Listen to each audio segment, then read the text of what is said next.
Então, a questão é a seguinte, eu volto, quando você faz essa pergunta do que é ser hip hop, eu volto bem lá assim, no início, quando eu iniciei dentro da cultura hip hop, que até então, pra mim, era uma pessoa comum, saca? E entender o que era aquilo que eu estava vendo, que as primeiras imagens que eu vi foi o pessoal dançando, né? Foi até no Betânia, que era o pessoal que está dançando. Eu vi aquilo e falar, não, o que é isso que os caras estão fazendo? Depois de algum tempo ver uma danceteria onde meu irmão tocava, que era o Chiode, o pessoal dançando e tal, e eu me interessar por aquilo, e aí a partir do momento eu correr atrás, começar a ver o pessoal, começar a dançar com o pessoal. A gente tinha uma série de dificuldades, né, porque naquele tempo ninguém queria ensinar, ninguém passava nada, né, isso dentro do break. Então a gente tinha que aprender na tora, era na tora mesmo. Eu lembro que uma vez eu me peguei treinando em cima da cama da minha mãe, treinando moinho, até quebrei a cama da minha mãe, foi muito engraçado, minha mãe perguntando pra mim como que eu consegui quebrar a cama. Mas assim, enfim, eu e um amigo meu, a gente tentando reproduzir aquilo que a gente via, porque ninguém dava instrução de nada, saca? E aí depois de um certo tempo, né, naquela época, isso mais ou menos em 90, 91, o pessoal começou a ter aquele grupo de jovens que se encontrava ali no Coreto, no Betânia, né, na Pracinha da Amizade, como marginal. E a gente incorporar aquilo, saca? Tipo, a gente andava como se fosse gangue, saca? E não sabia o que era hip hop. A gente sabia que era hip hop porque o pessoal chamava a gente de hip hop, mas a gente não tinha definição que era uma cultura. A gente sabia as músicas, por exemplo, que a gente escutava na época muito Public Enemy, que tinha um amigo nosso que tinha quase todos os discos do Public Enemy, e a gente gostava, a gente ia pra casa dele, escutava.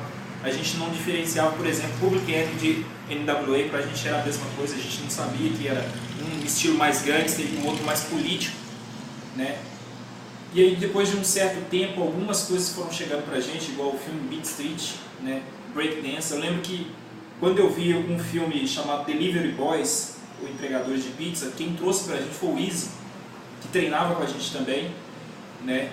E aí depois de um outro tempo a gente ficou sabendo que tinha um pessoal que organizava um encontro no Terminal JK, e esse encontro, além do pessoal fazer uma roda de break, eles também falavam sobre o hip hop, né?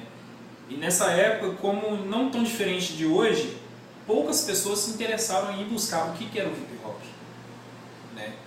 E aí quando eu vi o Jack, o Beat, a Shirley, o James, o MC falando sobre hip hop e algumas dúvidas que eu tinha particulares assim sobre o hip hop, e aí que eu comecei a entender que ser hip hop é muito mais do que simplesmente dançar, fazer grafite, cantar ou tocar.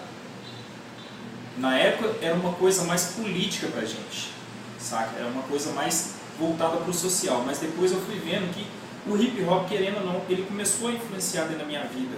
Ele começou a me tirar daquele anonimato que eu estava, para eu ter a minha própria identidade, saca?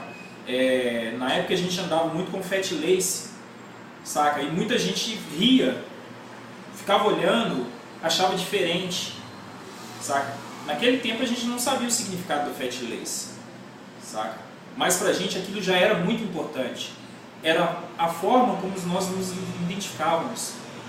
A gente falar que a gente era hip hop, a palavra tinha um peso muito grande, saca? Eu sou hip hop. Era uma representação, apesar que era muito discriminado, saca? Naquela época. O hip hop era discriminado demais, saca? Era visto como coisa de marginal, né? E aí naquela época ainda estava chegando Racionais, ainda estava chegando Taíde, né? Não tinha tanto espaço na mídia. O breaking era da rua, né? Porque ele surgiu na rua mesmo, então continuou na rua. Pra gente abrir uma roda de breaking era muito difícil, porque a gente ficava ali 1 ou 2 horas. Daqui a um tempo a polícia vinha e parava, saca? Pra mim começar a fazer grafite foi muito difícil. O primeiro grafite que eu fiz foi com tinta látex. O acesso naquela época também ao material, ao spray, era muito difícil, porque naquela época a pichação já era tida como ato de vandalismo muito sério em Belo Horizonte, saca? Então, assim, pra gente conseguir esse material, e tinha uns poucos grafite. Os primeiros grafiteiros que eu vi fazendo grafite, assim, que eu vi realmente em ação e que fez isso com que eu ficasse mais cativado ainda por aquilo ali, foi os Gêmeos, que foi na Amazonas. Foi os Gêmeos, o Dentinho, o Ginho, né, e o R. Então, assim, eu fiquei louco com aquilo. Eu estava indo pro serviço da minha mãe, tinha acabado de sair da escola, desci, fui, comecei a trocar uma ideia com os Gêmeos, que era o Otávio e o Gustavo. Vi o Dentinho, já tinha o Dentinho como minha referência, achava muito foda, porque em todos os encontros que eu ia de break, ele estava, tanto um desses encontros foi ali na Galeria Praça 7, que tinha um encontro ali. E lá eu vi os caras, as atitudes que os caras tinham, assim, de como se portar dentro da roda, como que os caras se comunicavam com o outro, o respeito que um tinha com o outro, apesar que naquela época tinha muita treta entre o pessoal do centro e o pessoal do Cidade Industrial, o pessoal do Barreiro, né? E eu era praticamente da região do Barreiro, que era ali o Betânia, né? Que era coladinho um do outro, assim, dos dois bairros. Então era muito diferente. E era muito diferente naquela época, por exemplo, eu ser do hip hop e um outro jovem que não gostava de hip hop, ou gostava de outras culturas. Era muito diferente. As formas como que a gente se portava, isso começou a influenciar até, por exemplo, dentro da escola comigo, sabe? Um certo tempo, dentro da escola, era simplesmente mais um que estava ali estudando. Mas depois de um tempo, eu comecei a fazer grafite dentro da escola, eu comecei a contribuir dentro da escola com o meu conhecimento que eu estava buscando, saca? Tanto, por exemplo, em história eu tirava 10, saca? Porque pesquisava muito e via que muitas coisas que aconteceram dentro do hip hop tinham relação com outras coisas da história, certo? Porque naquela época, como a gente tinha essa coisa que o hip hop chegou pra gente, que era político, a gente pesquisava muito sobre Zumbi, Steve Biko, os Panteras Negras e tantos outros, Zumbi dos Palmares, como que foi o período de escravidão aqui no Brasil, sabe? Então isso começou a fazer a diferença. E hoje eu percebo muito que o hip hop, quando ele é vivido de forma correta, de forma a ser vivido mesmo, ele diferencia muito na vida das pessoas, né?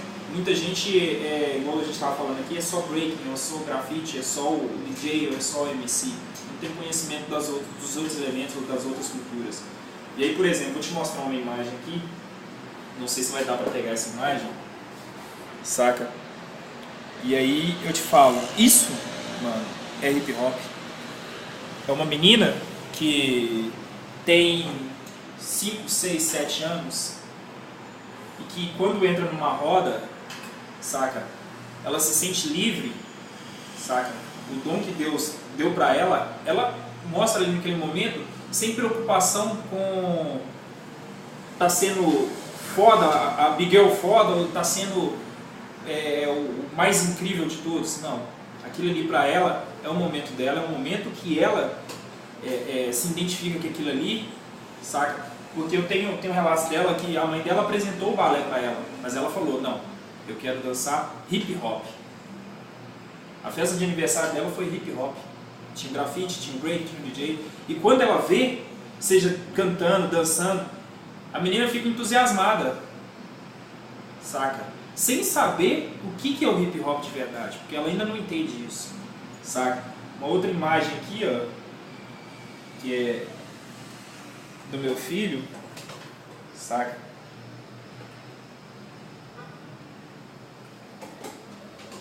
Ele também não entende o que é hip hop, saca? Não sabe o que é hip hop. Ainda não sabe. Mas toda vez que ele vê um piso liso, ele começa a dançar. Toda vez que eu vou sair pra rua, ele pega meus tênis e coloca no pé pra sair, saca? Então, muitos aí, tipo assim, não se preocupam com a cultura hip hop, saca? Muitos não se preocupam em saber o que é um MC, o que é o DJ, o que é o grafiteiro, saca? Não se preocupam com isso. Não, só quero dançar break, saca? E aí, tem pessoas que ainda nem sabem o que é hip hop, mas aquilo ali pra ela já faz parte da vida dela, já influencia na vida dela, saca? Se futuramente ela vai ser se vai ser um dançarino de breaking ou se vai ser um MC, isso aí quem vai decidir é ela. Mas aquilo ali já é uma parte da vida dela. E a mesma coisa quando eu comecei a dançar breaking ou fazer grafite. Aquilo ali já começou a fazer parte da minha vida. Eu vivo hip hop. Não sou só simplesmente hip hop, eu só faço break. Saca? Eu lembro de quando eu comecei a dançar, a gente conhecia um hip hopper pelas vestimentas dele. Se o cara tava com cadação, a gente já ficava, pô, esse cara deve ser b-boy, ou esse cara deve ser MC. Saca? Se o cara tava com um casaco da Adidas, a gente já ficava, pô, esse cara deve dançar pra caramba e tal. Saca? A gente tinha identificação, a gente tinha identidade. Hoje, infelizmente, a gente não tem identidade. Parece que isso se perdeu. Por quê? Porque as pessoas não se preocupam com o que é o hip hop. Saca? E aí eu te respondo a segunda pergunta. O que mudou na minha vida o hip hop? Mudou muita coisa, saca? Porque hoje eu trabalho com hip hop, eu dou oficina de breaking, dou oficina de grafite. Hoje a minha família praticamente ela vive do hip hop, ela convive, a gente discute, tem diálogos sobre várias coisas, tanto eu como a Luciana, que é minha esposa, sobre várias coisas que, querendo ou não está ligado a hip hop, mas querendo ou não, me tornou um entendimento a partir do hip hop, saca?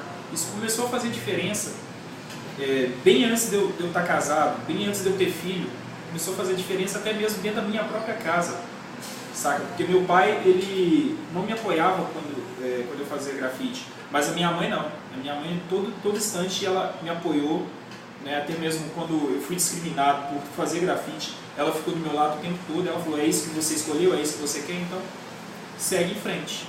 Se vai dar certo ou errado, não, você vai ver lá na frente, saca? Só que uma coisa que eu tenho pra mim, que ela me disse é, você tem que saber o que é que você está fazendo. O que é que você está fazendo? É hip hop? Então procura saber o que é o hip hop. Sabe? É uma cultura? Essa cultura tem que ser vivida de forma correta. Porque, querendo ou não, mais pra frente você vai passar isso pro seu filho. Entendeu? Mais pra frente você vai passar isso para outras pessoas. Sabe? Então, mais do que justo, você passar da forma que é o hip hop. Porque aí lá na frente a gente não vai poder ficar reclamando que o hip hop morreu ou o hip hop acabou. Por quê? Porque nós não demos continuidade a uma cultura. E a cultura ela tem suas vestimentas, ela tem seus segmentos, ela tem as suas propriedades, vamos dizer assim, entendeu? Você não vê um gaúcho, saca? Ele com seus trajes todos de gaúcho, por exemplo, com um boné, saca? Você vai ver ele com as suas vestimentas, com um chapéu próprio do gaúcho, você reconhece isso, saca? Ou a cultura do congado, da capoeira, né? É igual outro dia a gente estava conversando, você nunca viu um cara falando que aprendeu a jogar capoeira a partir de um vídeo na internet. O cara, para ele ser um capoeirista, ele tem que conviver com um capoeirista. E aí essa cultura ele vai aprender ao longo do tempo, e até o modo dele falar vai ser de acordo com a cultura da capoeira, saca? Então isso mudou demais a minha vida e muda até hoje, porque o hip hop, para mim, ele é um constante aprendizado. Nós temos que entender lá fora o que aconteceu lá fora para a gente poder contribuir com a nossa história aqui dentro também, porque cada um tem sua história dentro da cultura hip hop, sabe? Apesar que a cultura hip hop ela nasceu no Bronx e tal, mas cada um constrói sua história dentro do hip hop. Isso influencia, a gente acha que não, mas influencia no mundo inteiro.